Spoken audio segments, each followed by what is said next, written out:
नमस्कार, आप देख रहे हैं गौरव भारत और मैं हूं आपके साथ विदिशा। ललितपुर सिंगरौली रेल परियोजना के अंतर्गत जिले के गोविंदगढ़ इलाके में बिछ रही रेलवे लाइन को लेकर अब एक बार फिर विवाद शुरू हो गया, जिसके चलते विगत 16 दिनों से किसान आंदोलनरत है और जनवरी के इस महीने में भीषण ठंड में भी वो धरना प्रदर्शन कर रहे हैं। बताया जा रहा है कि रेलवे विभाग के द्वारा ललितपुर सिंगरौली रेल परियोजना के तहत किसानों की जमीन को अधिग्रहित किया गया था, लेकिन अधिग्रहित की गई जमीन की न ही उन्हें कोई मुआवजा राशि दी गई और न ही नौकरी दी गई, जिसको लेकर किसान विगत 16 दिनों से आंदोलनरत है और रेल परियोजना का काम भी 16 दिनों से अधर पर लटका हुआ है। दरअसल ललितपुर सिंगरौली रेल परियोजना के तहत रीवा रेलवे स्टेशन से आगे गोविंदगढ़ और फिर सीधी जिले को जोड़ने वाली एक रेलवे टनल का निर्माण किया गया है, जिसके लिए रेलवे विभाग ने किसानों की जमीनों को अधिग्रहित किया, लेकिन जमीन अधिग्रहण के बावजूद किसानों को किसी भी प्रकार की मुआवजा राशि नहीं दी गई। वहीं किसानों की माने तो रेलवे के द्वारा जमीन अधिग्रहण के दौरान नौकरी दिए जाने का वादा भी किया, लेकिन प्रशासन ने इस पर भी किसी भी प्रकार का अमल नहीं किया, जिसको लेकर अब किसान आंदोलनरत हो गए हैं और विगत 16 दिनों से रेलवे विभाग के खिलाफ किसानों का अनशन जारी है। जानकारी के मुताबिक रीवा जिले के गोविंदगढ़ इलाके के रहने वाले तमाम किसान विगत 16 दिनों से आंदोलनरत हैं, जिसके लिए उन्होंने धरना प्रदर्शन शुरू किया और यही वजह है कि रेलवे के द्वारा बिछाई जा रही रेल लाइन का काम भी विगत 16 दिनों से प्रभावित है और रेल विभाग रेल लाइन बिछाने के कार्य को पूरा नहीं कर पा रहा। वहीं गोविंदगढ़ में आंदोलनरत किसानों के समर्थन में सतना, सीधी और पन्ना तक के किसान अनशन कर रहे हैं। ये किसानों का आज 10वां दिन आंदोलन है। हम लोगों की मांग ये है कि जो हमारी ज़मीनें रेलवे द्वारा अधिग्रहित की गई हैं, उसमें प्रावधान के तहत परिवार के एक सदस्य को नौकरी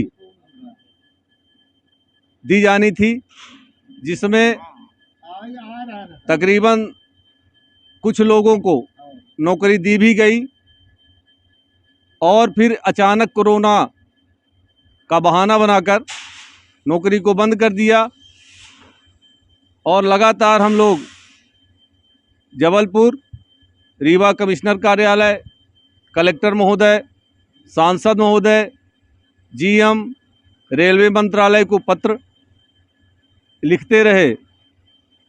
जब कहीं से कोई सुनवाई नहीं हुई तो पन्ना, सतना, रीवा, सीधी के किसानों का एक समूह एकत्रित होकर ये निर्णय लिया गया, लड़ाई लड़नी पड़ेगी और बिना सड़क की लड़ाई और काम बंद रोको, हड़ताल के बिना ये लड़ाई गांधीवादी तरीके से हम लोग जब लड़ेंगे और इनको शांतिपूर्ण तरीके से काम को रोकने का काम करेंगे, तब तक हमारी आवाज़ रेल मंत्रालय और यहाँ के जबलपुर के जो डीआरएम हैं उन तक पहुँचे, बोर्ड अधिकारियों के कानों पर इस आंदोलन की आवाज़ पहुँचे।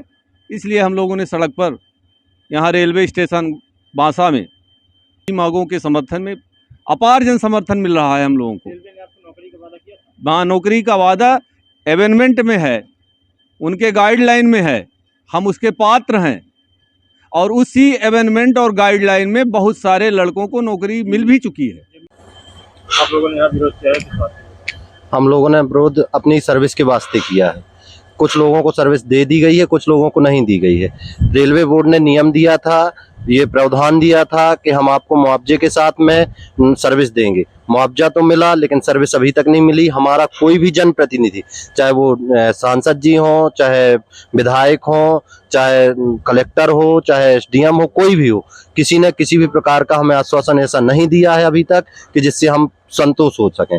यदि हमारा इसी तरीके से चलता रहा, इन लोगों ने हमारी नहीं सुनी, यहाँ तक कि हमने जीएम ऑफिस के सामने रेल मंत्री जी को, मोदी जी को हर जगह अपना ज्ञापन भिजवाया, हर चीज किया, लेकिन कोई सुनवाई अभी तक नहीं हुई। यदि हमारी सुनवाई नहीं होती, हम आत्मदाह, अपना प्राणदाह, हर अनशन इस तरीके से बना देंगे अपने आप को कि इसके लिए हमें जिस स्थान तक जाना पड़ेगा हम वहां तक जाएंगे।